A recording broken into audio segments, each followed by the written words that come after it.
Good afternoon, everybody, and welcome back to the channel. So George and I are clearing off a little patch of woods right here. And the cool thing about this is this project we're on, the customer is the father to one of my favorite teachers, one of my favorite learning disability teachers that I had. Well, actually, all my learning disability teachers were awesome, and I remember them all. But anyways, this particular one was the one that helped me get through high school, Mrs. Ailes. So we're on her father's property. It's kind of cool that here I am being one of her students, and I'm clearing trees for her dad. So I thought that was pretty cool. But kind of a funny story happened a little bit ago. We're standing there talking, George and I had some flags set that Dad and I measured out this morning because we need to measure the boundary of what we're clearing, because there's a ditch over there. There was a path originally there, but it needed to be wider between the ditch and the woods. So it needed to be 150 foot wide to be able to be put into a set-aside program or CRP program or whatever you want to call it. Well, anyways, I'm standing there and the customer pulls up in his pickup and there's a flag sticking there in the ground. And he said, "What's that?" Not thinking at all. I saw that's a flag. Not even thinking about he's meaning what's the flag for, you know. I just said, "Oh, that's a flag." And I said, oh, that's marking our 150 foot boundary for clearing here. And I got back in the excavator. I'm sitting there thinking, well, he probably thinks, well, that kid was in my daughter's learning disability class, so I understand. It's funny. I don't know why. It might not be funny to others, but it's funny to me. But it's been one of them days, so I mean, I guess I'm able to slip like that once in a while. But kind of after I thought about it, kind of felt kind of dumb. He was meaning what was the flag for, not what was it. But anyways, Mrs. Ailes was a great teacher, helped me tremendously.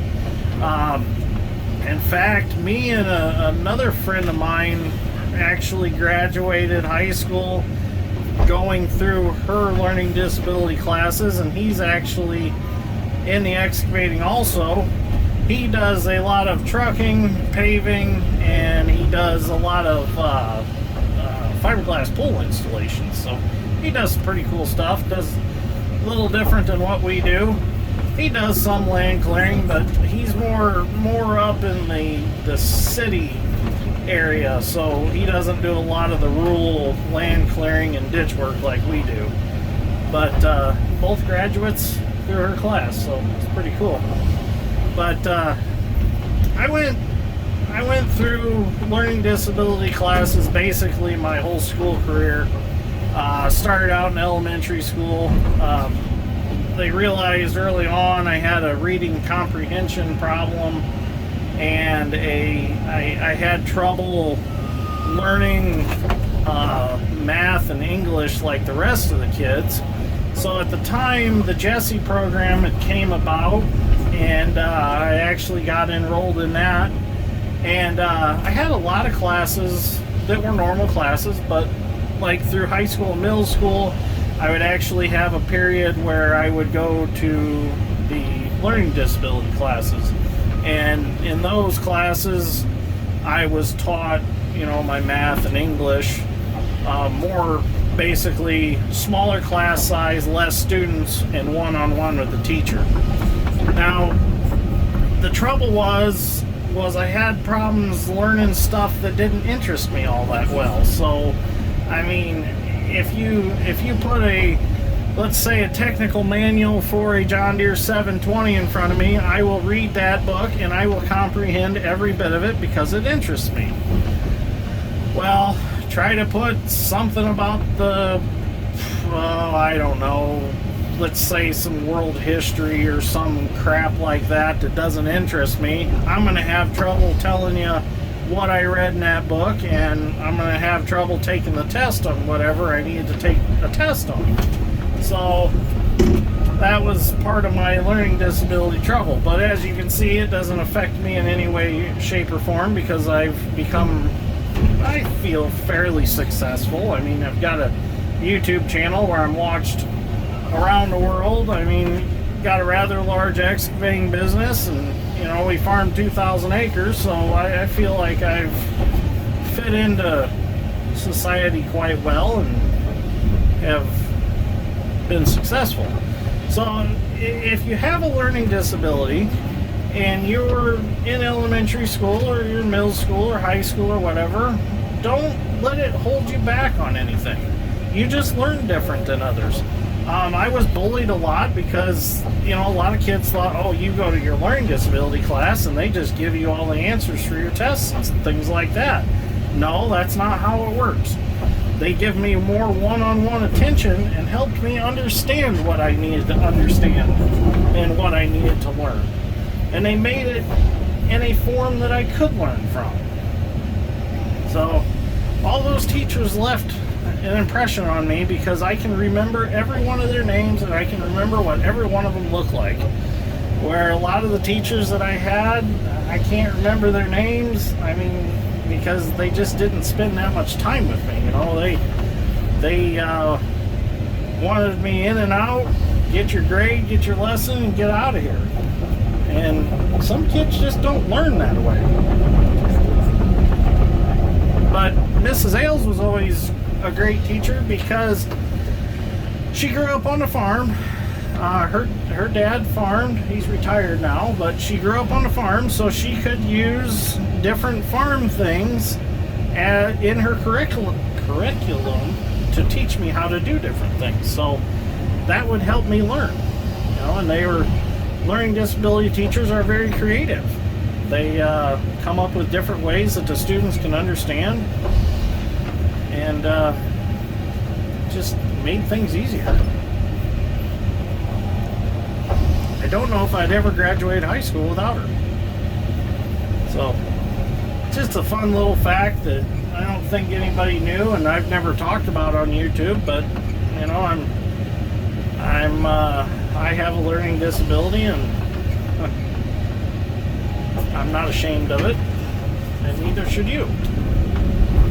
So hopefully, maybe this video will find some kid somewhere that, you know, is going through the same struggles that I did in school, and you know, they may be picked on for being a little different, learning a little different. And hey, there's nothing to be ashamed of.